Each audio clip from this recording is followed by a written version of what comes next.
didn't really think that administration was something that I would find as enjoyable. So I was looking for other ways to kind of grow in my position and found the University of Tampa instructional design program, not really knowing what instructional design was at the time. And I think it actually took a while for me to fully understand it while in the program. So really just a very interesting way that I came to be a part of this program and the field that I now love so much. While in the program and teaching, I started doing some contract work for a company called ADDIE. And the contract work I really did not for the money as much as just the practice within the instructional design field. I think you learn so much in this program, and it's a lot easier to understand when you start applying it and you start doing it in ways where you make mistakes that you can learn from, and it really makes things click a little bit more. So I did contract work while I was in the program, and then as soon as I graduated, they approached me about joining the company in a director position, and I'll talk more about what that means in a minute. But so at this point, I am the director of career and technical education. I have been now for about just over a year, and then recently I started a new department, the production department, of which I'm the director of as well. So a little bit about my background and how I came to be in this field. APAS in general started with Andrew Pass in 2009. We're actually just celebrating our 10-year anniversary. He started as a contract instructional designer himself and just found so much work that he started looking for kind of friends and partners that could work with him. And the company just grew organically in that way. At this point, we're at our 10-year anniversary. We have 19 employees and over 2,000 contractors that we work with. So it's just really been incredible growth and really fun thing to be a part of. The structure of our company, and this is what I was talking about before, is we have our content development department. And content development is really the heart and soul of instructional design. It's what you're doing with your design theory and what you're creating. So we have 4 departments. We have a STEM department, a humanities department, career and technical education, and recently production. And basically, anytime a client comes to us with a project they'd like to work on, we filter it to one of these departments, whichever it seems fit. And then that department takes over the contracts and staffing and client development building and the actual life of the project from start to finish. So kind of neat to see how those things come together. Because we work in such a wide variety of content areas, we really cover everything, we like to say, from accounting to zoology. And because of that, we work in a lot of different content areas, deliverable types, and therefore processes. So we develop assessment items, lesson plans. We do a lot of K-12 development. We do a lot of higher ed development.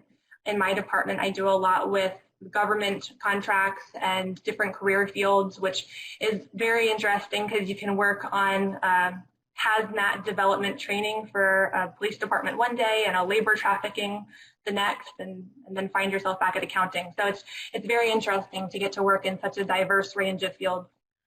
And then we have our production department, which, as I said, we're just really starting off with. We've been doing e-learning development for a long time. We're recently doing app development. We do a lot with translation.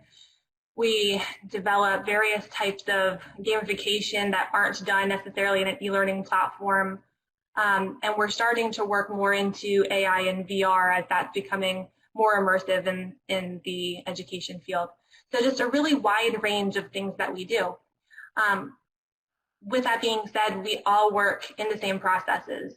And it is that single way that we all communicate and that we all function throughout the life of a project that enables us to be successful. And that's really what we're talking about tonight, is that systematic approach to developing anything from start to finish and the importance of that. So our core values, which are important, but maybe not so much to systematic design. So looking at instructional design, this is the way that we operate, but really I think this applies to a wide range of the way that companies look at instructional designers. it really encompasses such a large description. You know, to be an instructional designer can mean so many things, and you can be an expert in so many different ways.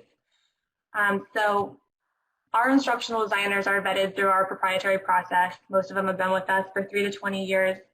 Our process is really unique. We've developed a custom sample that everyone must complete in order to take that first step to becoming an instructional designer with us.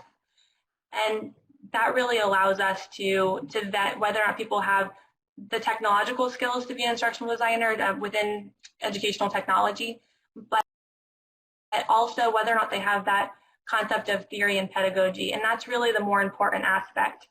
We've actually divided the instructional design title into 2 different categories. We have instructional designers that are content experts, and then we have instructional designers that are educational technology experts and developers.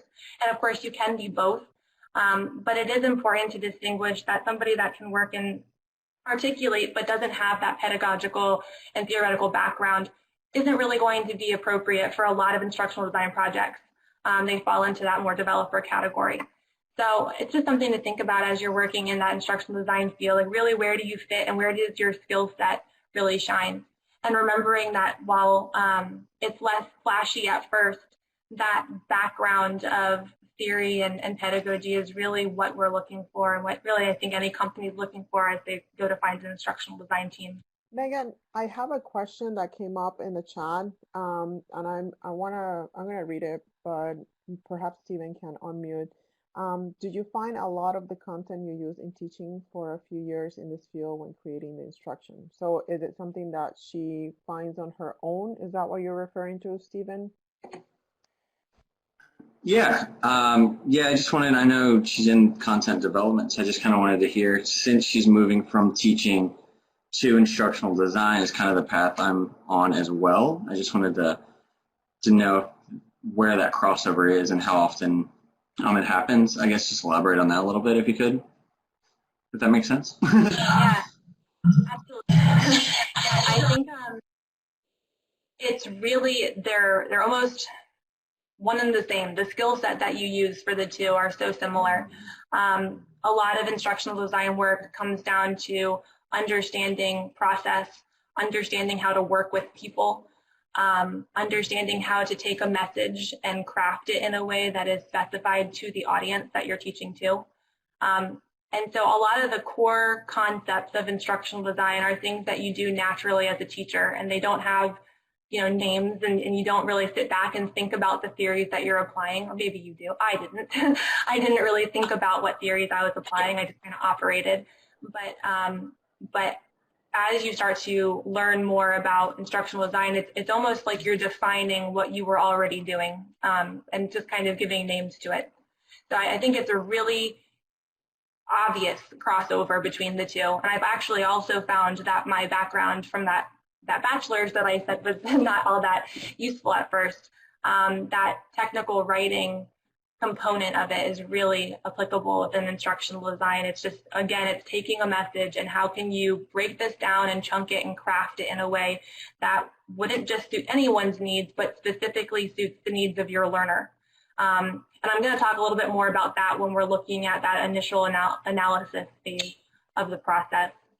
Awesome, thank you.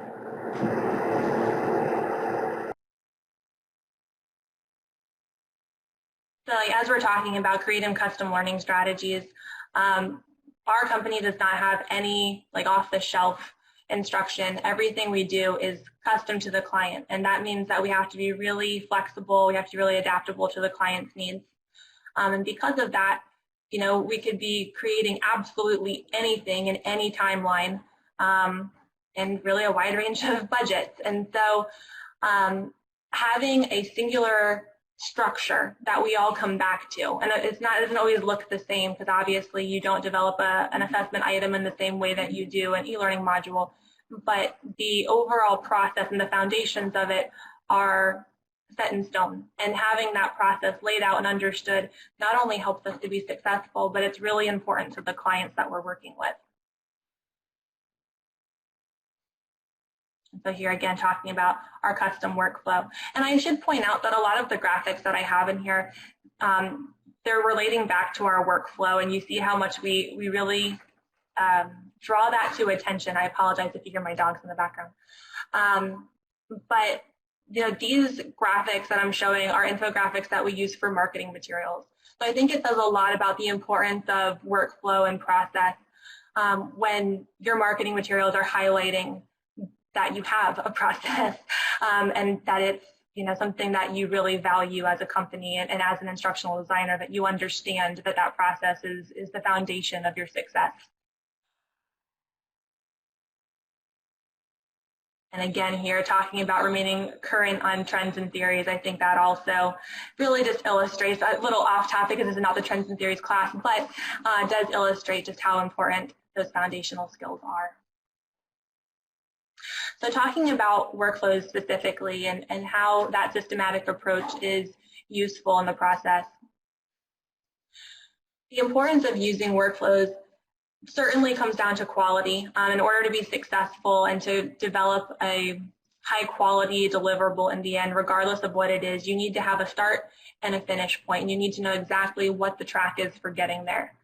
That helps you to not only make sure that you're not skipping any steps, but to make sure you're doing them with the highest possible quality, that everyone's on the same page within your team, because that's another thing about instructional design. You're not working on your own. You're always a part of a larger team. There's always a group that's developing a single thing, whether that be one single assessment item or a full course build. And so making sure that everyone understands where you are in the process and whose responsibility is which is really important. It also helps to ensure you're going to meet deadlines, obviously. That's a big part of it. You can't be missing deadlines. You at the beginning, set that schedule in place with your client, and they need to be able to trust that you're going to follow through and you're going to have things to them in the time that you've agreed upon. And really, that's what I think this ties back to a lot, is when you're working with clients, they need to see that you know what you're doing, that you have a plan for how you're going to get them there, that you're going to be able to do it within the prescribed time frame that you said you would, and that it's not going to be some frantic, panic for how you get there, but that you're going to be the subject matter expert in your field. We work with subject matter experts in the content area, but we're the subject matter experts of the instructional design process, and they need to be able to see that and feel really confident that we know exactly what we're talking about, and we're going to be able to take their idea and turn it into a product that they can actually use and use successfully. And I think that is really the beginning of the process, is when you're initially meeting with a client and you're working out how you're going to move forward and what their expectations are and how you're going to meet them. If you can't outline for them what your workflow, what your process is going to be, you're probably not going to be working with them for very long. That really is the foundation of the trust and giving them the confidence that you're the right person for the job. So that takes us to our build process, and I'm sure at this point everyone's familiar with the ADDIE model. And I think that when you're reading about ADDIE and you're doing work for school about ADDIE, like writing papers about it and doing projects where you're applying it, it's still kind of a strange thing that you wonder how it's really going to apply in your day-to-day life. Once you start applying it every day through everything you do, I think you really start to find that it's almost a process that you follow in your life, not to mention in your work. So it's not really just like, oh, I'm doing instructional design, I have to sit down and think through the ADDIE model. It becomes very natural, and it becomes just the way you operate. So thinking about this, we start with the analysis phase, and I've talked a lot about the importance of telling your clients, how you can help them reach their goals. Well, in order to do that, you have to sit back and listen and know what their goals are. And then take that reflection time to think about how are you going to help them achieve those goals. You can't just say, yes, we can do it. You really need to sit back and think and listen to everything that your client has for you. And in doing so, that's where you're conducting that learner analysis and that needs assessment. And you might not do so in a full written summary that you deliver back to them. You might. Sometimes they want that. But even if you don't, just simply in conversation and in your proposal that you submit back, you're really outlining for them, like, I heard who your end learner is, I understand your end learner, and I know how I'm going to reach them. If you're developing content for an adult learner, it's very different than if you're developing content for Obviously someone in K-12, but honestly even some of those much younger adult learners. Where you are on the spectrum of the age of the learner is really important. Considering the motivation for that learner is a huge component of it. You know, not every learner is motivated by the same things. And sitting back and thinking about maybe the program that you're developing for or the school that you're developing for, it really gives you a lot of insight as to how you can best reach that learner base and keep them engaged. It's not just about, you know, keeping something flashy in front of them. It's about understanding who that learner is. And clients really look for that. You know, can you sit back and can you understand who their learners are and what they need in order to be successful? Can you also understand in terms of a needs assessment, you know, what does the actual client or group that you're developing for need? What is their goal here? Obviously, we'd like to think that the goal is always just to create wonderful educational experiences. And I think to an extent that is true. But sometimes a client really is trying to create something that is going to help them financially. And that's not always a bad thing. It's not one or the other, you know, like they can gain financially while also creating a really robust educational experience. So hearing what that client's needs are and helping them to understand what specifically they need in order to achieve their goals is all part of that analysis phase. And if you skip any part of that, you're not going to be successful in any other part of your build process. Moving on to the design phase, that's where you have heard them and you start actually putting pen to paper and putting something together that they can visualize, that they begin to start to see what this looks like, and you know, help them to envision what the full product will look like, have that opportunity for early feedback. You'll see that revise is all around the circle and evaluate is in the center, so that every single phase of this, you're going back to your client and saying to them, you know, here's where I'm at. Is this an alignment with what you were thinking? And even if it's wonderful, there's always going to be feedback, so there's always that opportunity to go back and revise. Think about how tragic it would be if you got all the way through your build process and you delivered a full Canvas course and then you found out, like, oh gosh, this is completely off what they were looking for. So that's really important to just build into your system, into your workflow, opportunities for feedback and for revision, so that it's not a unexpected occurrence that throws you off schedule, but it's something that's entirely anticipated and welcomed in the process. This is also a really great opportunity to help your clients feel like they're a part of the process, because while some clients want to just hand a project off and say, like, you know, build it, others, and I'd say the majority, really have ownership over this project and they want to feel like they're a part of the process. So that design phase is really important to make them feel like they're starting to have a beginning idea. I think specifically with e-learning, it can be really challenging for a client to picture. You know, we have a lot of clients that come to us and they know they want e-learning, and that's pretty much the extent of it. They know that they want to have an e-learning module and it needs to be interactive and they need to be able to give it to their learners to achieve X, Y, and Z. But they can't really visualize what that would look like. And a lot of them have literally never even seen an e-learning module. So, you know, when I'm working with those clients, it's so important to keep them involved at every single phase and make them, you know, really feel like they're a part of that process and they're approving things as you move along. With them, I often describe this as the process of building a house. You know, you can't totally visualize what your full, complete house is going to look like when you're looking at an empty lot of land. But, you know, through the process of building up little pieces of it step by step, you start to get a better idea of what it's going to look like. And sometimes that enables you to kind of hone in further on what it is your expectations are. So then we move to the development phase once you've kind of approved everything in the design phase. And this is when you would actually start developing whatever the deliverable is, whether that's actually the Canvas course, whether it's the assessment, whether it's the e-learning module or the app. You actually start creating it to where it's at its interactive, more final phase. Again, even though at this point you already have approval on the design, you shouldn't expect that it's going to just be, you know, as simple as now you put it together and it's over. At the development phase, we have alpha, beta, and gold rounds. So our alpha, it's fully expected that there's going to be feedback. It would almost be concerning if there wasn't. And then we revise based on that feedback for a beta release. And then once that's confirmed, we move to a gold release. And again, I think that not only are these phases important for making sure that you're in alignment and calibrating your expectations and understandings, but also to make sure that you're kind of covering yourself as you're building this, so that when you get to the end, you can say, oh, well, you know, we can change this if necessary, but you did approve this storyboard back at X phase, or you did approve alpha at this phase. And it really, when you start thinking about contracts, it really helps you a lot with kind of keeping things in line so you don't have a little scope creep. Megan, after you...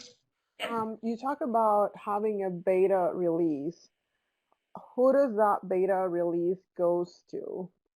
Just like an internal team to evaluate, or does that reach like any of the learners at all? It goes to the clients to do with what they'd like. So that's kind of a hard question to entirely answer. We send it to the clients. I would say that 90% of them do not send it to the learners for like a pilot situation. They throw it on their LMS, they test if it works, they look and see if they like the voiceover, they check that the overall like user interface is to their expectations. I don't think very many send them through their learner group. I know a few have, and it's actually been so wonderful for them because they come back and say like, look, this doesn't work on Safari, like it only works in Internet Explorer, which is never the case. It's usually the other way around, but it only works in Chrome. So, you know, that's been really beneficial for them when they actually do those tests with learners and get real feedback, not just from their internal process. But we submit to the client for them to kind of do with it what they'd like for that test period. Okay, thank you. And so then we get to the implementation, and this is where, you know, we actually send the course out and it goes live. And at this point, it does go to the learners. And when we do this, the implementation, it goes out to the learners, and the instructors are kind of getting used to running the course. And we remain kind of on a back burner in case there are glitches, which realistically there are. You know, there's always going to be something that you feel like, oh, you know, I didn't realize the instructors also need to have this access or the capability to edit this. So we kind of sit on the back burner as that support system as they're implementing the course, and we take their feedback and we revise again. So it's truly just a constant process. You'll see it comes back to the analysis, which of course not always, you know, not every course comes back to us again, but a lot of times, and I think the best courses, they come back again a year later. You know, we have one client we're on our 3rd year of working with, because they bring the course back every year and they say, let's reanalyze this and let's see how we can make it better again. And we go all the way back through this process with them, and you know, where the course is now from where it was 3 years ago is completely different, and that is based on learner feedback.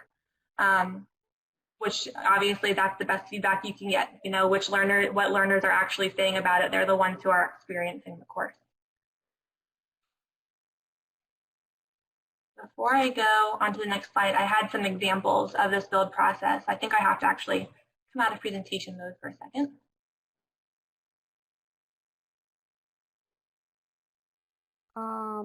While you look for the examples, Tony posted on the chat. He says, I'm curious if there are any adjustment to your process when it comes to mobile learning. There's not, no. You know, and that's what I mean when I say we developed so many different deliverable types. So, you know, when you're developing an item, like a single assessment item goes through that whole process, which I think is wild. You know, like as a teacher, you think you're building a test, and so you make a test. Or that's what I did. I did not analyze every item through like 20 people. But so, you know, whether you're doing a single assessment item or you're doing a full, you know, e-learning module or a mobile app or a Canvas course for online learning, you know, regardless of the deliverable, it still has to go through the full process. And, you know, how it moves through the process might look a little bit different. How it's shared, the types of feedback, the way that you test things and do quality assurance reviews, you know, the ways that those happen might change, but the actual process does not. And I think that's something that's really important, to have that, singular foundation for how anything is developed, so that, everyone's really confident in what needs to occur. ADDIE really isn't specific to a deliverable. It's flexible, and it can adapt to anything, which I'm going to kind of show you right now, actually. I have a few different deliverable types here to share with you how they move through the process. All right, so for this first example, here we were building, and I'll show you the end product. We're building this video.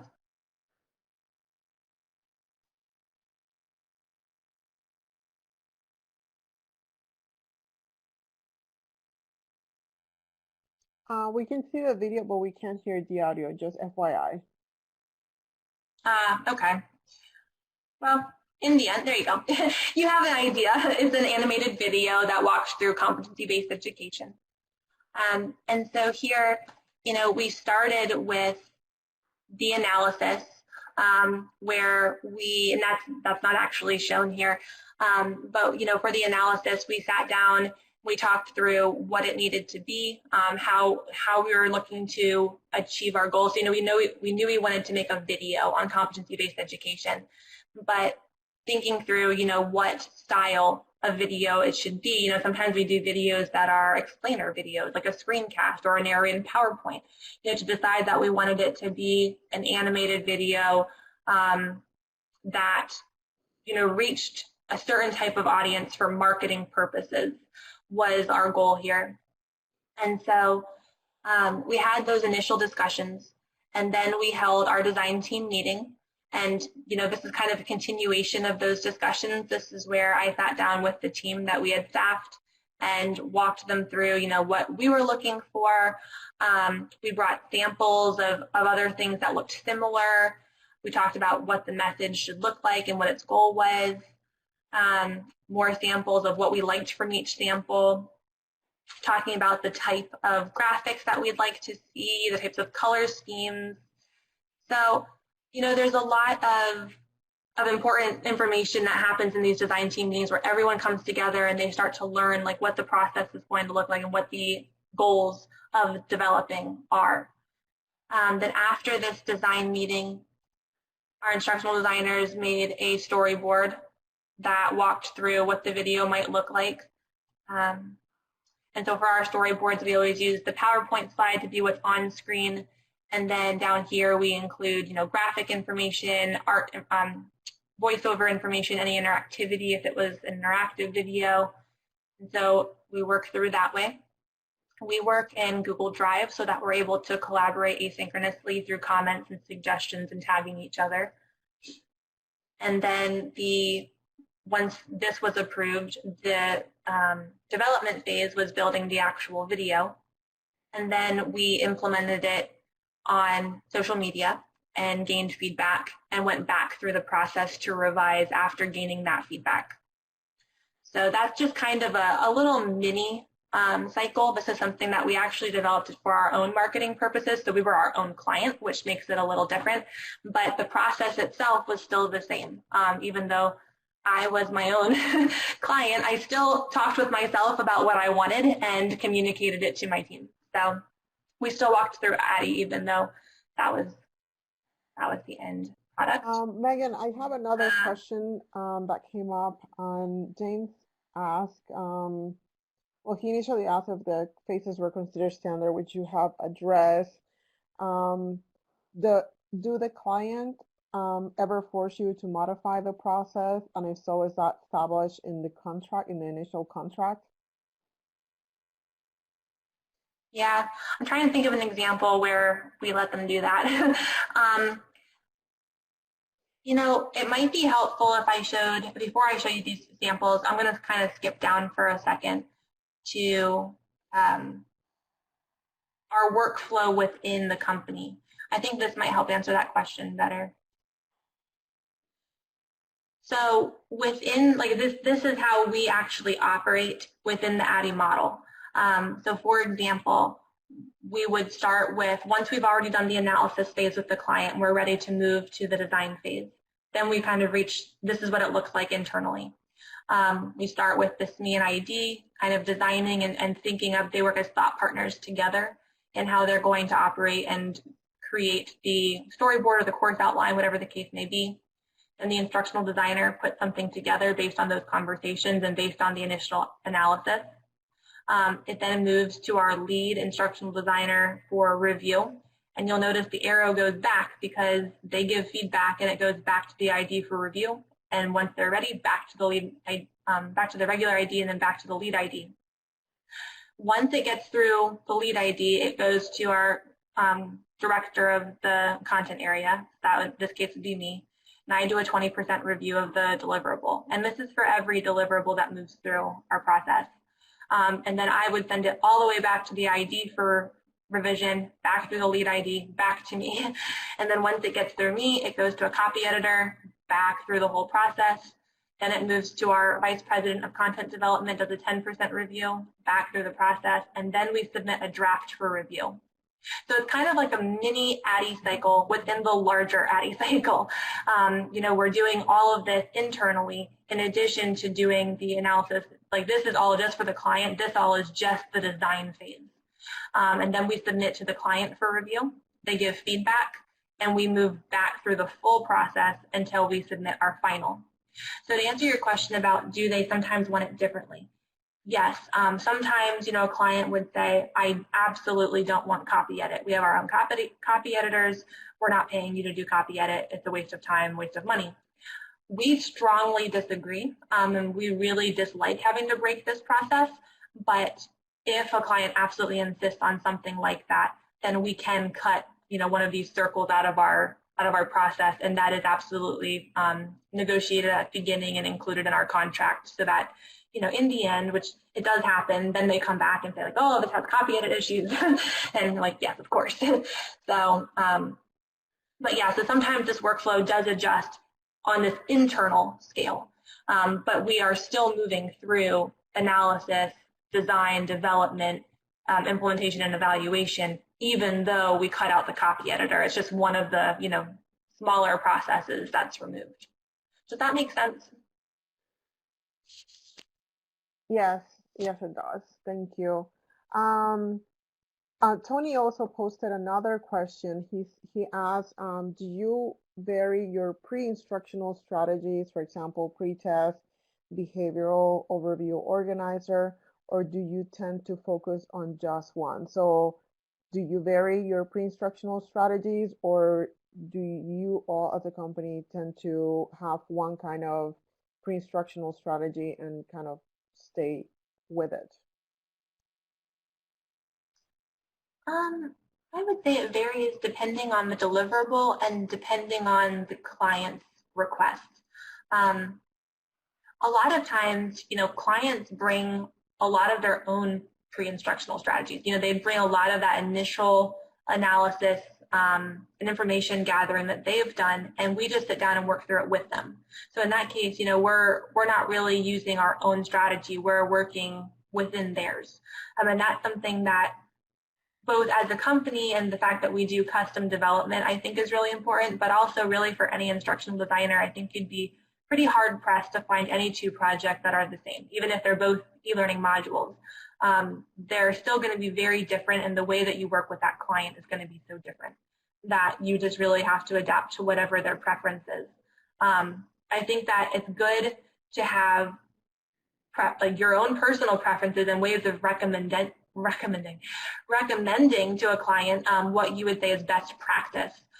But in the end, you can really only share what your idea of best practice is, and then you have to be adaptable to what their preferences are. Thank you, Megan.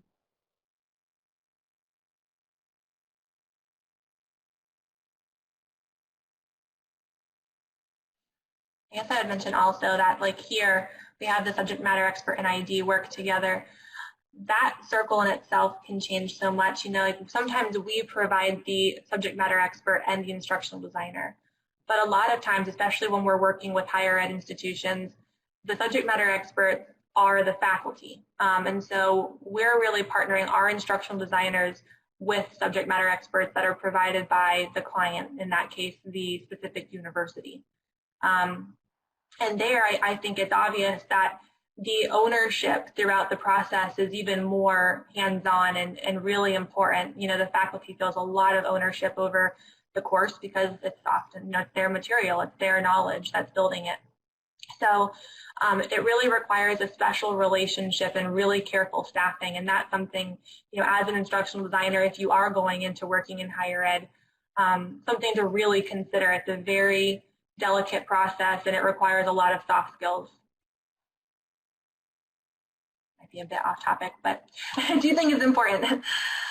Let's see. So I guess since I'm talking about that, I'll move back to this slide about thought partners. I just want to mention, you know, that is a really big part of being an instructional designer. It's not about saying this is the right way to do things. It's good to have processes and it's good to have the way that you like to do things. It's good to have knowledge of what is widely accepted in the field as best practice. But if you remain rigid in your structure and the way that you operate, I think that you'll have a hard time working with a lot of your clients. A lot of clients come to you with an idea and they want you to bring their idea to life, but they want to still be a part of the process and they want to still have ownership. They want to still share their ideas and be heard and be respected for the fact that this is where, you know, they are where this initiated. So understanding that really in the instructional design field, for a large portion of it, you are a thought partner. And part of being a thought partner is sharing, you know, sharing your thoughts as well. But listening is really a big piece of it. You do a lot of listening and a lot of reflecting on what you hear. I think that it's a great thing because you can even learn a lot throughout the process. I learn something on every project. It's really valuable.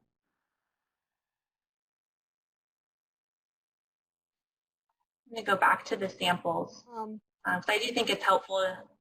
Sorry, Meghan. I'm glad that you're bringing this conversation, and I like this term, thought partners, because we have discussed in this class, and we have actually discussed in the seminar classes, and we talked about soft skills for instructional design and how you develop those soft skills. Sometimes it's really challenging until you are already in that position. And you have to find a strategy to communicate with your client, faculty, or other individuals who are part of the design team. So I'm glad that you're making those comments. Yeah, and you know, I don't think that all instructional designers do adapt to being a thought partner, and they do remain really rigid. And you know, I think that they find it challenging to be successful. You know, I know that personally, I don't restaff somebody if, you know, the client is really offended by them. And what's sad about it is oftentimes those instructional designers are extremely knowledgeable and extremely skilled. And, you know, they just struggle to get past that point of, but I'm right. And it doesn't matter, you know. I guess there is a certain level of customer service there. You are working with somebody on something that is so important to them, and it's so, you know, I don't know, it's their kind of baby, if you will. And then, you know, you're really deep diving into that, into all of their thoughts and feelings on how to best achieve this goal. So to go in and just remain rigid with, yes, but I am right and you're wrong, it doesn't matter. And sometimes, you know, you do have to kind of bend what's right in order to be successful and to achieve what you're looking to achieve. And that's not even just to keep the client happy. That's, you know, they understand their learner and they understand their goals best. So if that doesn't fit into the mold of a specific theory or practice, it doesn't always matter. You know, it's good to be transparent and share what you think is best, but then you need to, you know, be able to take a step back and hear what their needs are. Let's see. So looking at a different deliverable type, this is for a Canvas course that we're building for higher ed. And so kind of at the starting point here.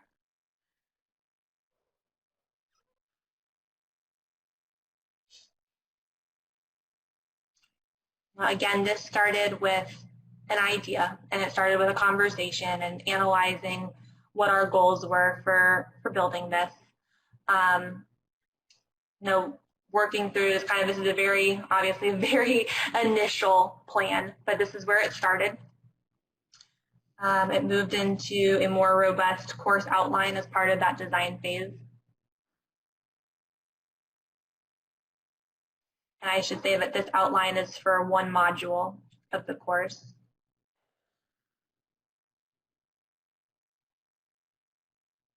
And then we move into a development phase of individual course assets.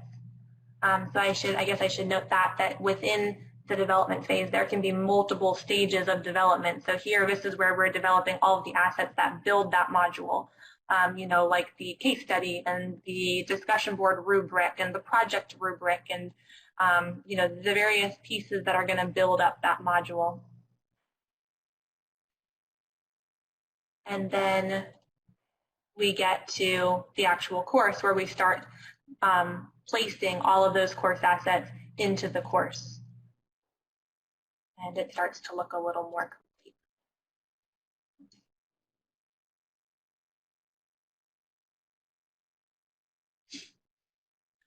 And so then, of course, the next phase is actually implementing this with a class, having an instructor actually teach through the course. And that's where we kind of remain, as I said, on the back burner, just ready for, when somebody's working through something and realizes that something should be changed or improved upon. Megan, I have a question. How does it work when you are working when your client is a university? So for example, here at UT, we use Blackboard. So when you design, and let's say there's a contract, you design and you develop your instruction, and how do you deliver the instruction then? How is the instruction then, how does it deliver to the faculty member? Is it that the organization gets access to the Blackboard, or do you provide your own LMS? So when we partner, and I think I have a slide on this because we do a lot of partnerships with university. So this kind of touches on that. When we partner with university, we partner with the overall university and a specific program that we're building. We typically don't just build a single course, we build a full program out. And so it takes about 25 weeks per course, and of course there's overlap in there or else we'd never finish. But so there's about 25 weeks per course, and we start with an ID orientation. The IDs meet with the faculty to me, and that really is that initial process of them starting that soft skills and starting to learn, this is someone you're going to be working very closely with for a while, and starting to just really learn each other and I don't know, kind of build from there and understand each other's needs and goals at that IDC kickoff. And then after that initial meeting where the instructional designer has already reviewed all of the course materials and existing course materials, the syllabus, the objectives and everything, and they go into that meeting with some ideas and conversation, then we start our course design, which takes about 20 weeks from the first day. And then we build the course directly in the university's LMS. So whichever LMS they're working in, we just have access to go directly into their LMS. We build out the course until everything's final. And then we also develop training resources for the faculty that is kind of like a cheat sheet to the course. So that, obviously we work with specific faculty in order to develop each course, but that faculty member might not be with the university forever and might not be teaching that course forever. So we create a guide, like an instructor guide, that the faculty, we deliver with the course so that any faculty member could step in and teach that course after reviewing the instructor guide and kind of familiarizing themselves with the process. And then we launch the course about 2 to 3 weeks before the first day. That gives us time to do various testing and revision. And then once it launches, that's when we hang out for a couple months as the course gets started and offer support throughout.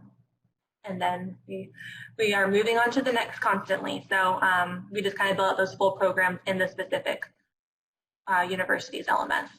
Okay, thank you. What is the process like working with a faculty member? I mean, I'm just thinking like as a faculty member, have a lot going on.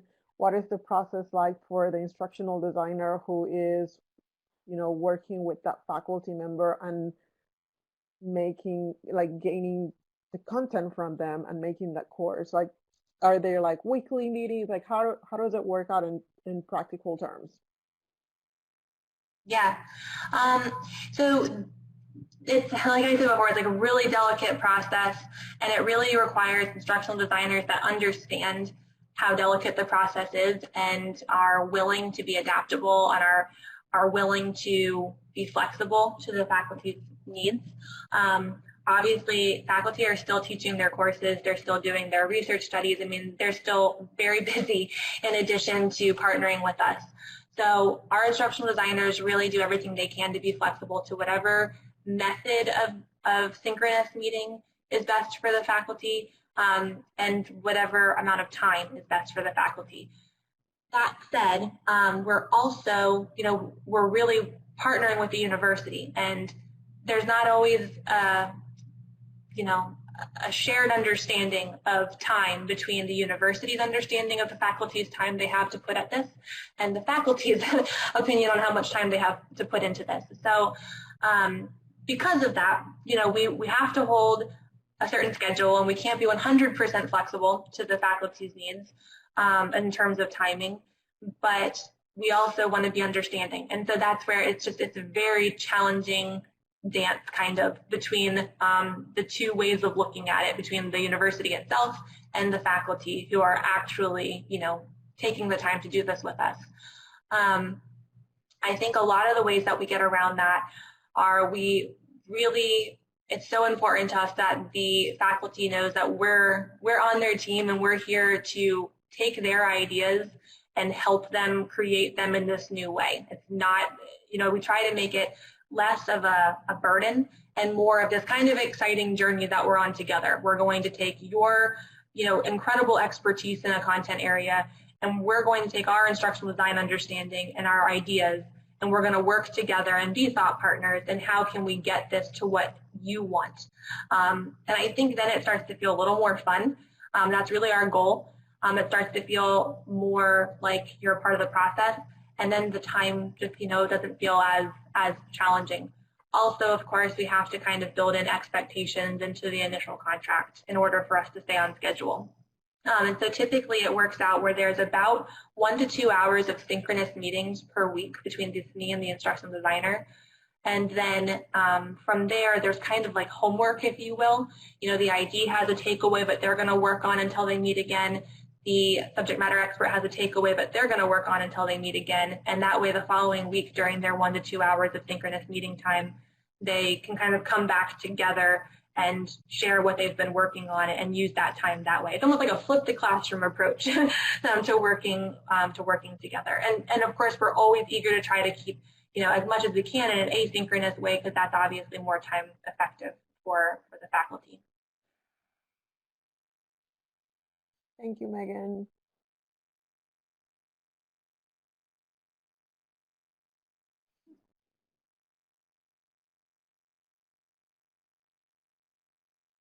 So I have a slide on project management, and just kind of, I think that project managers are really important to the process. They really understand that ADDIE process like the back of their hand, and they're able to enforce that schedule. So I brought a project tracker with me. We actually developed our own project trackers. And so we are very familiar with their processes. Excuse me. So we build out, batches, and we can add as many batches as we want. And so this is one that I started just for, to use as an example for an e-learning module build. And so we have our project overview, where there's kind of like an at-a-glance view of the deadlines. That's mainly for project management's use. Then we have the schedule tab, and here there's a list of all the deliverables. And so this is really important when you're sitting there at the beginning and analyzing the project and how you're going to set it up and how it's going to best operate, thinking about what are all of the deliverables that we have to create to make the final deliverable. And so here for an e-learning module, there's the user interface template, and then there's the storyboard, and then there's the art, and then there's the voiceover and the alpha, beta, gold. And so for each of these, you can see where we've filled in not applicable. I did this because, some of these rules aren't actually necessary for every deliverable. So for example, for the art development for a module, we don't actually need a SME or an ID or a lead ID for that. We need an artist, we need the content area director's review, we need copy edit. So that's what all of these not applicables are for. They're for the things that aren't necessary throughout. But so we track progress of each deliverable by, we would first go through and set the schedule, and here by adding deadlines for every role. Then we have our alpha deadline, our client feedback deadline, and then you can see it goes back through the process as I showed you in that graphic. Then we have our beta release deadline, client feedback 2, based on the beta, goes back through the process until we get to our final deadline. And so this again just really shows you that like mini ADDIE model within our internal use, how it just keeps on going, it keeps going back and forth between everyone on the team and then between us and the client for feedback.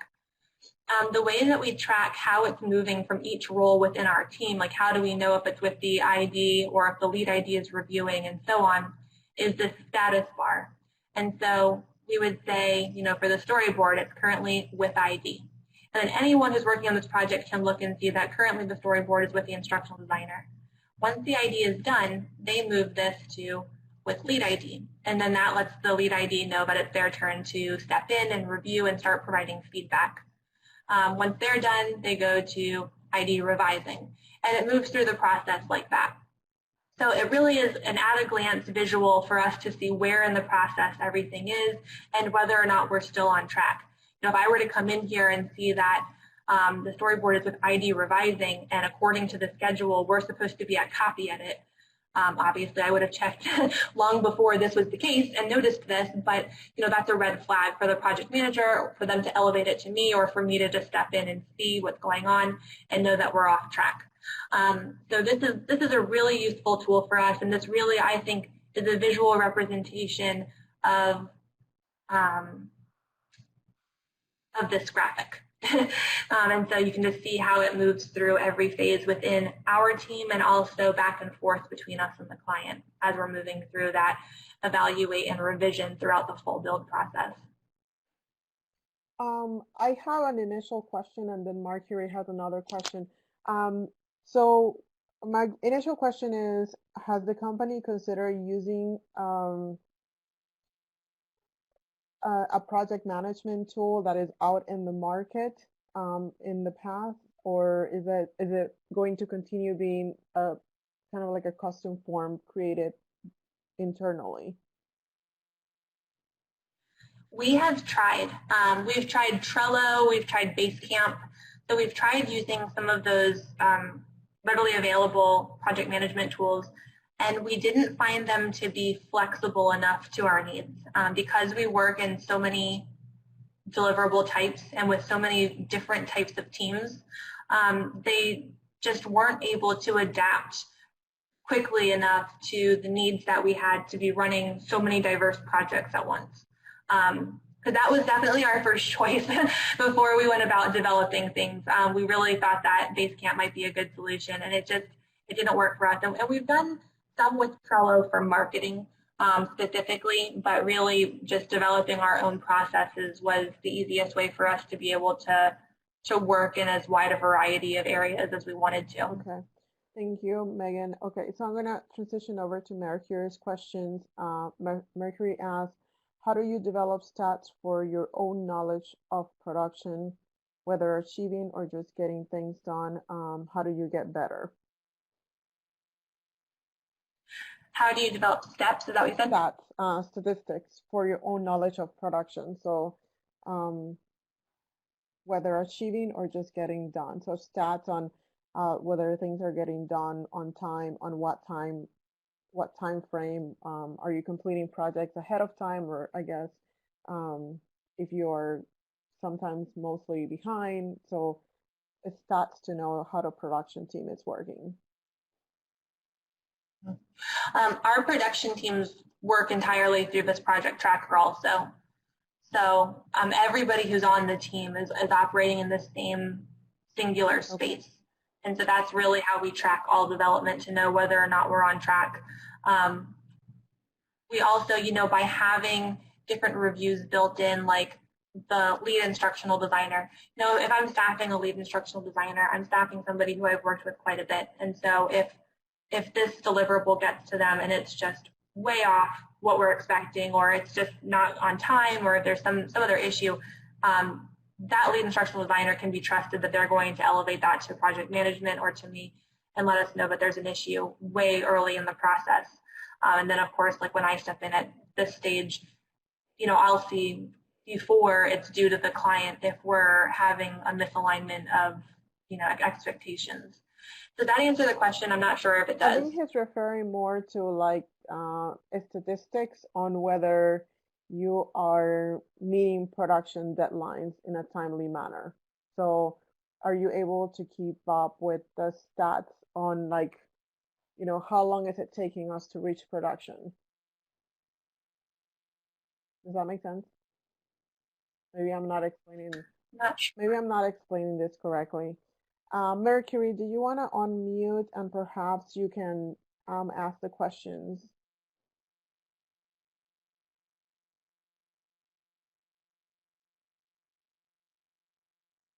Okay, I don't know if Mercury is going to unmute. But Joe has another question. We'll come back to Mercury's question. So Joe asks, IDs are to complete professional development and transcend issues. Is that continuing education? How do you satisfy that? Yeah, we do a lot of continuing education. And some of it's really formal. We go to a lot of conferences. We travel to meet with other just like-minded people in the field. We're working with one client that is really like a partner of ours. And I'll be in New York in May and just meeting with them. And really the purpose of the meeting is just for us to all come together as a large group of instructional design firms and all sit in a single room and just talk through for an entire day concepts in the field and like what we've run into and what challenges and how we can get past them. We also do monthly luncheons, where we all come to the table and we take turns presenting on a new trend that we've noticed. We do a lot of just informal reading in the field just to keep up with what's new and what's on trend. We do, attend a lot of webinars and host webinars. And that's just a really fun, easy way to stay involved. There's a lot of groups that we're, stay involved in. And again, we all kind of just, travel and meet up and communicate that way. I would say a lot of networking is the best way to stay involved and up to date. Networking, I've even worked with people that I went to the instructional design program at UT. I've run into, I hired a few people that I actually graduated in the same cohort with, and just coincidentally, they submitted a resume not realizing it was to me. And that was really just funny, because we're an international company. So it's just funny to see that it's a small world. And just recently I was in Tampa at a meeting at UMA and I ran into somebody else that I graduated with. And so it's just, you end up just, if you stay involved, you end up really just regularly communicating with like-minded people and working on independent projects together and sharing ideas and really growing in that way is my favorite way to do it. And I agree with you. I think that sometimes we don't realize how small the world is. And yeah, like get to know your classmates really well, because if you stay in the Tampa area, you're very likely to run into each other. And Megan just mentioned UMA, and I think we have, I don't even know, 1, 2, 3, 4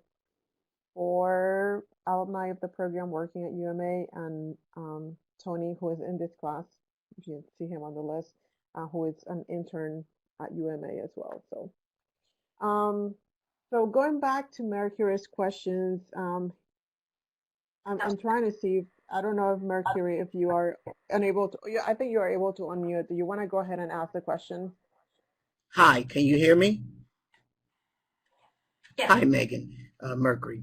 Well, I guess as you're developing a business such as instructional design or what have you, I was just trying to figure out how do you manage all these things. So I know that in terms of your company, production and quality are two of the areas that concern you. And I'm seeing that you have the project management and a good system flow there, what have you. I was just wondering, how do you keep statistics of these processes, these transactions, whether or not you're meeting the deadlines, you're reaching the goals, you know, in respect to even growing as a company. I was just wondering, what do you use to pretty much take it to the next level? In other words, how do you measure that you've accomplished such a goal for the company, that, you know what, we did good, not just that we hit a high number of production that we were aiming for, but, you know, quality wise. So, you know what, maybe we have found some other software out there that's going to help us to get better. So I guess that's the ideal. How do you get better? How do you know you're doing what you really say you want to do effectively and proficiently? Yeah, great question. And honestly, the answer is just longer than we have time for tonight. So just touching on some like main components, I would say, first of all, the director of each department, you know, I oversee all projects within my two departments, but you know, because I'm overseeing so many projects at once, and because that's only a very small portion of my job, I'm not, you know, hands-on in each of these trackers every day. I hire people that do that, and then I work directly with those people. And that allows me to have a lot of time for creative thinking. And that's truly what I love most about my job, is I have a lot of freedom to think, to innovate. I have significant budgets where I can choose what I feel is the most important thing to move forward on. And that's kind of one of our values as a company, is that, you know, our CEO, who, like, even that, you know, I work hand in hand with him on a regular basis. I think that's something kind of special.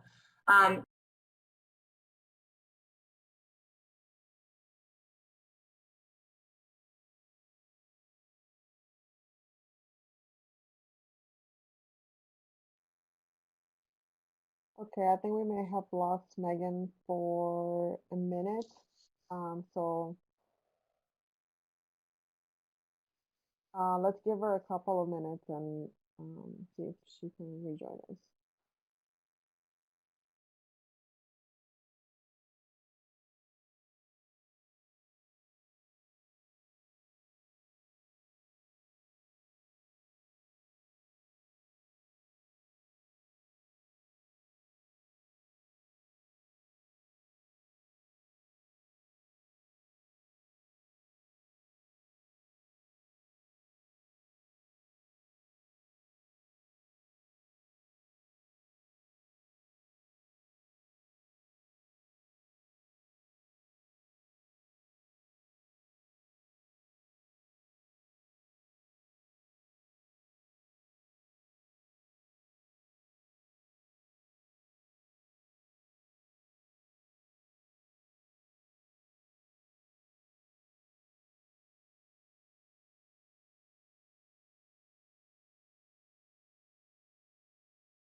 Okay, I think we got Megan back. So let's give her a couple of minutes. I just Hi, make are you her able to hear me? center. Yes, we can hear you, Megan. Sorry, my internet dropped. They've been doing some construction work nearby, and I think they must have knocked something. But How that happened. yeah. But yeah, I don't know where I cut off, but just in general, I think that ability to innovate and to grow is something that's really instilled in each of us within the company. And that's something that's really special, and gives us the freedom to not only have ideas and implement them and have the budgets needed to do so, but also if we have time built into our schedule that's meant for reflection, that's meant for going back through projects and analyzing what was successful and what could we have improved on and how could we have improved on that. We have meetings every week, multiple meetings with different groups that are intended simply for reflection and discussion on how to improve. We send client surveys after every project to get really candid feedback on really everything about the company and about their experience from start to finish. And we also send surveys to the contractors that worked as teams on each project, so that we can get their feedback and know, like, how do you feel we did and where do you feel like we could improve. So I think that there's so many opportunities for reflection and allowances to grow and improve as individuals, as departments, and as a company, that it really enables us to have the time needed to analyze those things and keep track of what we're doing successfully. And because of that, our clients come back to us. And I think that right there is a big way that we're able to measure those stats. When clients come back and they are referring other groups, I think that's really a sign of where we're keeping up with the expectations in the community and of our clients. Thank you, Megan. I do have a few other questions that have come up in the chat. Well, we have Diego, and many of you don't know Diego, but Diego is an alumni of the program. And he says, hi, Megan, are you doing contracts for a specific task? So I know you are, because I know that you're constantly working on projects. Do you want to give more specific to this question? Like, do you want to share any of the current contracts that you're working on right now?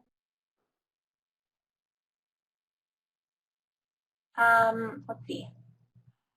So are you asking specifically about like the types of projects we're working on right now, or? Yes. Mm-hmm. Sure. Yeah. Let's see. We're working right now with a state police department and building e-learning modules for hazmat training, and that's really an interesting project. We are doing assessment item writing, and I'm speaking just to my department. But we're doing some assessment writing for high stakes exams in the field of nursing. We're doing an app development to create a game for a foundation that's looking to engage learners in in their own personal health. Let's see. There's some kind of the diverse groups. I'm trying to think of anything that's more interesting. Some of them would not be very interesting to hear about. Does that kind of answer the question in terms of diversity? Yes, that's actually really nice. So thank you for sharing that. I do have one more question. That's from Alejandra. Alejandra says, the creative aspect of instructional design is what appeals to me the most. What were some of the keywords you look for in job descriptions, and how did you know the company you now work for would provide that creative space for you?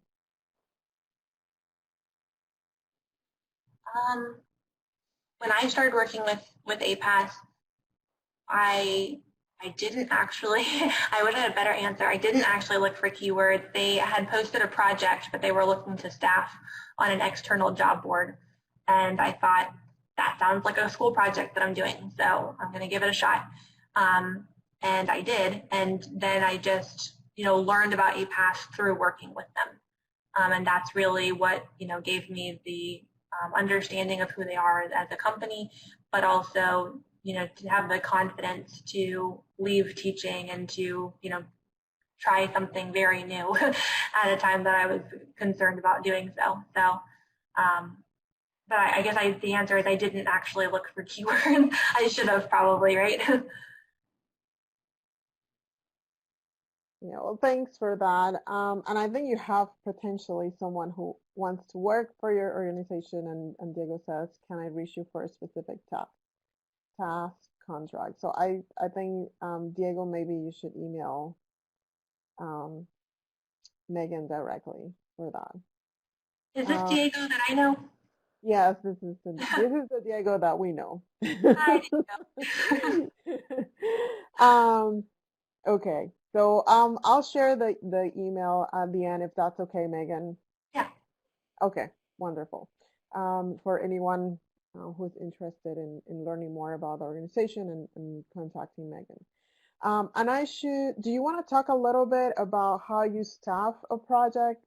Because I know that the organization that you work for, APAD, you are all over the world. You work with individuals all over the world, right? Yes. Yeah. So, go ahead, sorry. No, go ahead. Sorry. No, so I just kind of wanted, I know that I've had you in class before and you talked about going through the process of staffing a project and hiring individuals from all over the world. So I just wanted you to talk a little bit about that. Yeah. Are you asking more about like what I look for when staffing, or about the actual process of staffing?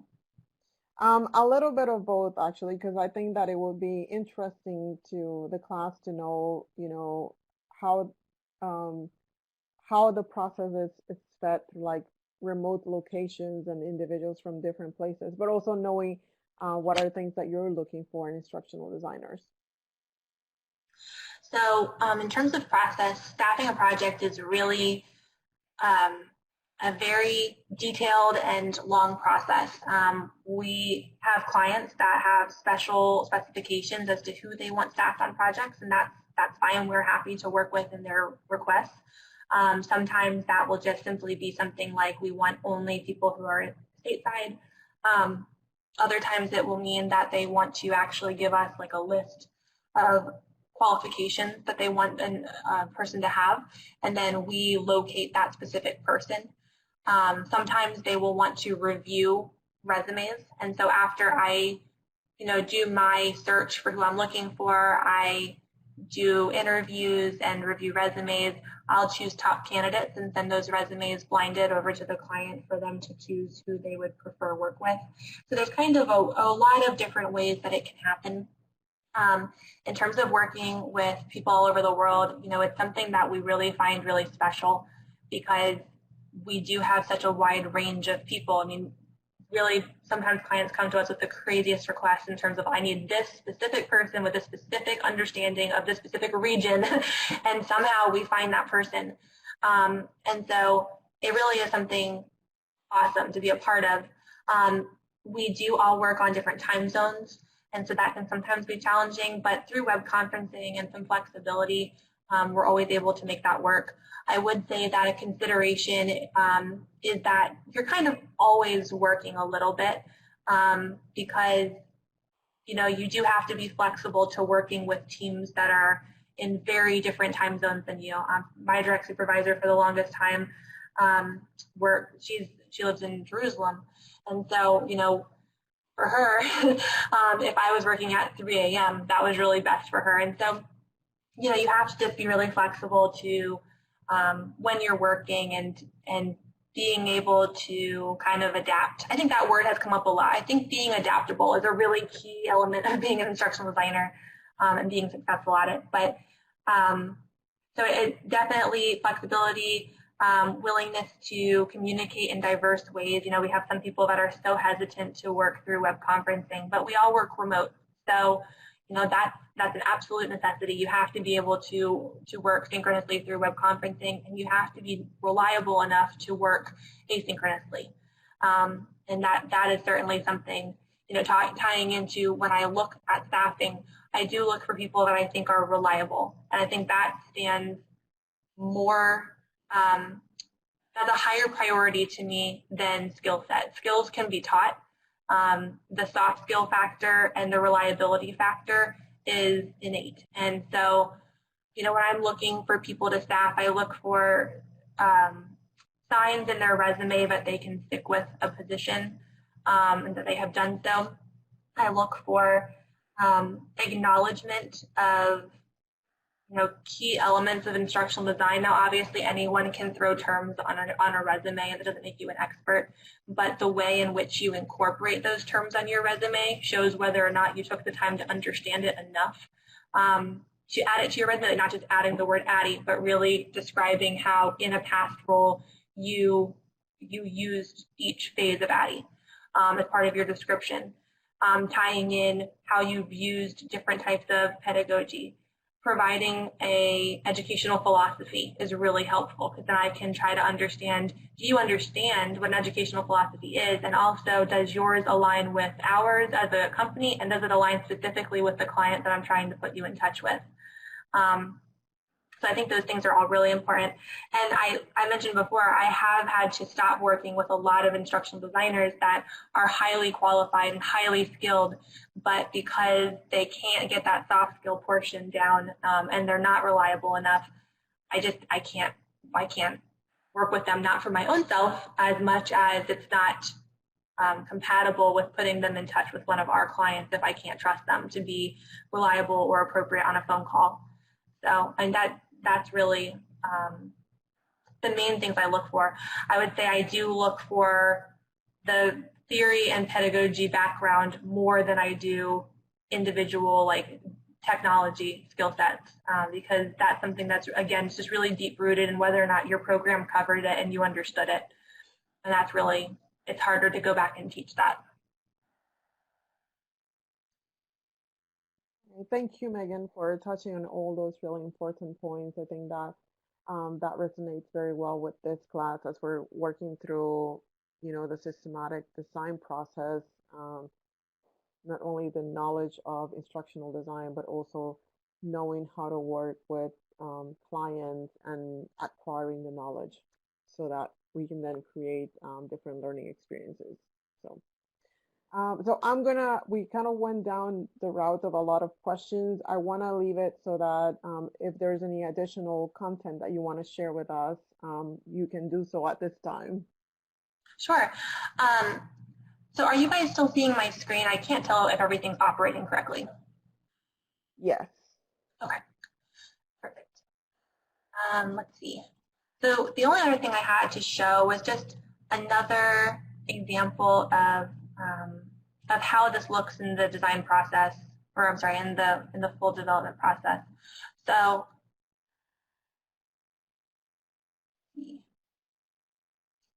so this would be a sample of a project folder where everything is stored for development. And so this is for the development of an e-learning module. And just to kind of give an overview of what this looks like as it's being developed. We do have again, the design team meeting notes where the team came together and they really collaborated to talk through what this might look like based on the analysis that was provided to them. I really can't stress this step enough. I think this is something that I actually added to the process since being with APAS, because I really just genuinely believe this is one of the most important steps in developing.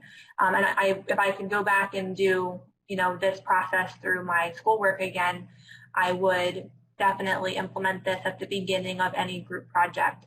Just really taking that time when you're initially meeting to, instead of just exchanging contact information and kind of talking like generically brainstorming, but really sit down and take specific notes on how you can, what your goals are, what might look good as the user interface design, who is your end learner, like really do that initial analysis as a team, not asynchronously and then coming back together for your paper, but like really sit and talk about it and dive in together and have the time up front to bring things with you. This person who I work with, Eduardo, he always brings pictures with him of things he found online. And at first I thought, like, why are you bringing all these pictures of other things? And then I realized this is so helpful because now you're giving us a visual of what's in your head right now. And of course, like we all have things in our head, but like how do you make it visual for the rest of the team? And he just does a really amazing job of doing that he always brings graphics with him to show ideas of what he's thinking. So I think this is such an important step in the process. Then we have our SME content that was provided to the instructional designer. And this is like really nicely organized. Sometimes it doesn't look this organized. And again, like this person brought examples. Like these are not these are not modules that we put together. These are things they went and they just found ideas that kind of illustrated their thoughts. And I think that's so helpful. And then so after those initial phases, then we have the storyboard.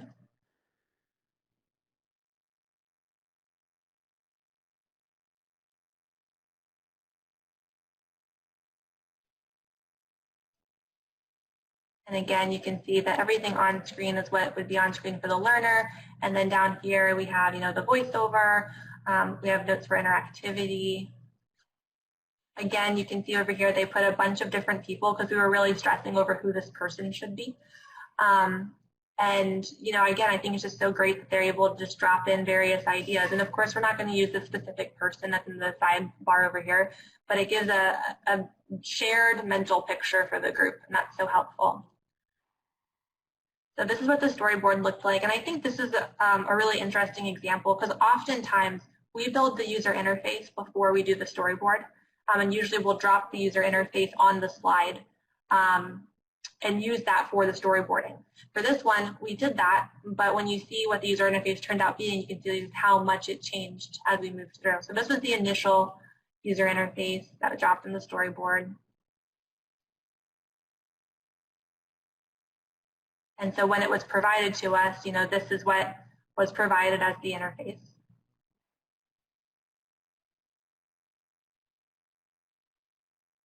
And then we went in and did a version 2. And this is what it ended up actually being. And so, I think there is, obviously it's not like entirely different, but there's definitely some difference in the direction we ended up going. So I like that example of just seeing how interface can evolve as you're moving through the process. And then here we have our art folder. And so this is for art assets. And as you can see, we didn't properly file those. They're not in there. And then we have all of our voiceover files. So everything's organized in here. And so this is all part of that design phase. The design team meeting notes, the SME content, the storyboard, that's all part of the design. Then we have the development of assets. So we're developing the voiceover, developing the art. And then it all comes together to create the actual module, which I don't have up.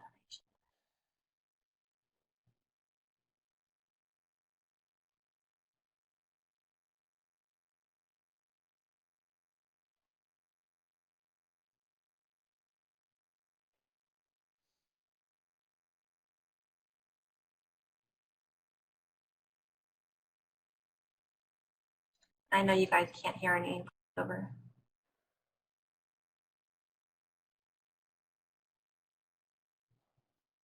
Closed captioning.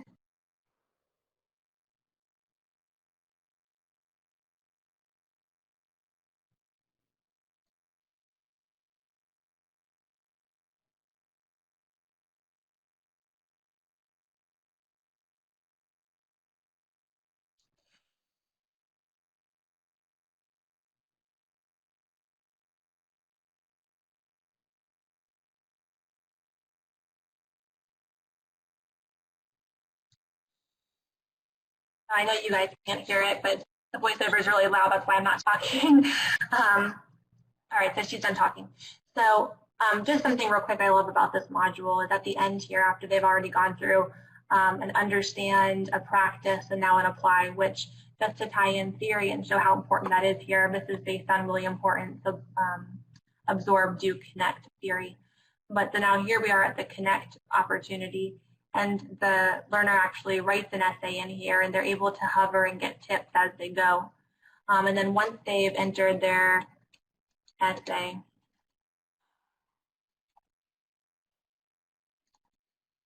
hit submit. She's really loud. It takes them through, and they can actually analyze what they wrote and decide if they think that they reached the goal or if they want to see some tips for how they could improve. Takes them through that first section. enough of her. But so anyway, so that's just, I think that's really neat to see the way that it can evolve from that initial Google Doc where we're all just kind of spitfiring ideas, and how that can evolve into a really, I don't know, a real great application of both theory and the full development process. I have another sample, but it's the same concept, so I'm not sure if it's worth showing or if there's a better use of time. But that's everything that I had brought with me. Well, thank you, Megan, very much. Really appreciative of kind of taking us from that initial brainstorming session that you all have at the company to seeing sort of like the mock product and then seeing the final product. I think sometimes it's really difficult to understand how everything evolves. So I really appreciate you taking the time to walking us through the workflow and also providing examples as you're going through. I want to see if there are any additional questions from the students in the class. Does anyone have any additional questions for Megan related to her work or experience as instructional designer? So I see Hagen says, who was the client for that last example? So everything that I'm sharing with you, we developed for marketing purposes. We're not actually able to share any of our client-owned material. So all the samples I'm showing are things that we just developed for ourselves in order to use for marketing. Okay, thank you, Megan. Any additional questions for Megan? Again, from her work as working with other instructional designers, their own project workflow. Anything else?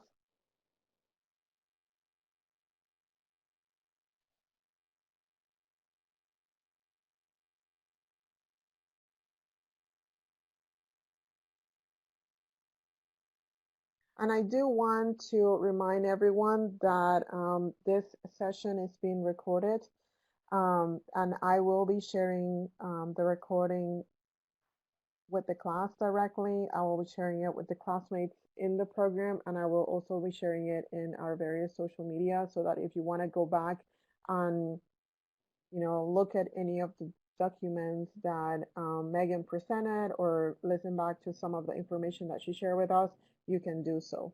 So at this time, I don't think there are any additional questions from the class. Megan, is there anything, any kind of like final words of advice that you would have for the students that are in the program? Some of the students are kind of like halfway through the program, or some of them are more towards the end of the program. So any words of advice that you have for the students as they continue their instructional design journey and move on to professional practice? Yeah, I think that the two takeaways I would really have, and these are things I feel like have just really enabled me to grow in the field, and I've seen work for other people in the field, are just, first, really remaining open and willing to try different types of projects, to sometimes work for free. I'll be honest, I've worked for free quite a bit in order to get to where I'm at right now. And honestly, I'm so grateful for every opportunity I had to do that, because that practice is what gave me the skill sets I needed to advance in the ways that I wanted to. I would also say that the program itself, it just offers a lot of opportunity to practice things that you don't realize it as you're doing it as much as you will once you're out, but it's just, there's awesome opportunities for practice, both with the assignments themselves and with the opportunities to collaborate. Collaboration is such a huge portion of this field, and having the opportunity to work with your peers and to network and to learn best practices just for yourself and how you communicate with others and participate as a team, I think is really key. I really just think, even like I have a lot of people that I hire for things, and they will come to me and say like, hey, do you have anything I can do? And like, you don't have to pay me. And I'll never do that, but I get it. I do understand where they're coming from, because it's just about like, how many different experiences can I get that are going to help me understand things in a different way and learn. And I think also just, remaining open to listening to everything happening around you, just being a sponge. You'll start seeing everywhere in your life where you see application for this and where you see ideas pop up. And, organizing those ideas and your research to best prepare you to know, to know how to be innovative. And it's a silly thing to say because you can't really learn innovation, but I think to an extent you can. Researching Web 2.0 tools, learning what types of immersive technology is out there. I was just in a meeting recently, and I learned about a program where they're building simulations that are responsive in real time to the learner. What an awesome tool that is. And I'm so grateful that I know about it. I haven't used it yet, but I surely hope that I will soon. And just what a cool thing to know about and to be able to communicate about. And there's so many examples of that. Just if you listen around you, there's just so many things that will kind of fall in your lap. I would also say that your projects that you're doing for your portfolio in this program will just continue to amaze you how often you can use them. I mean, I still use a module that I created for one of my classes where we did a training for university campus safety training, something like that, CTS or something, but for University of Tampa. And I use that module all the time as a sample of work because it has video scribe in it, and it's a cool tool, and people like it. And it's just funny, it's something I developed in my coursework, and I use it all the time in my professional life as a sample of work. So I think those kinds of things are just so important to be mindful of as you're working through the program and get everything you can out of it. Okay. Well, thank you, Megan, for those words and kind words about the program as well. Tony mentioned, as you were discussing, seeking opportunities and using them to your advantage. He mentioned working for free allowed me to become an accomplished media editor and video producer. So I just want to end by saying that, I just didn't randomly ask Megan to be part of this presentation. Megan was a student of mine, and she was absolutely outstanding. It was one of those moments when you go to graduation and you're thinking, I'm really going to miss working with this student.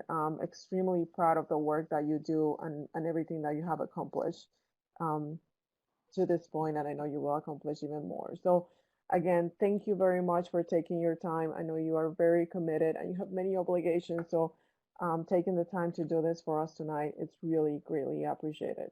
So thank you, Megan. Thanks a lot for having me. I always love opportunities to stay involved with the program. It was a really wonderful experience for me.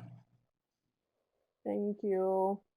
So let me go ahead and stop the recording.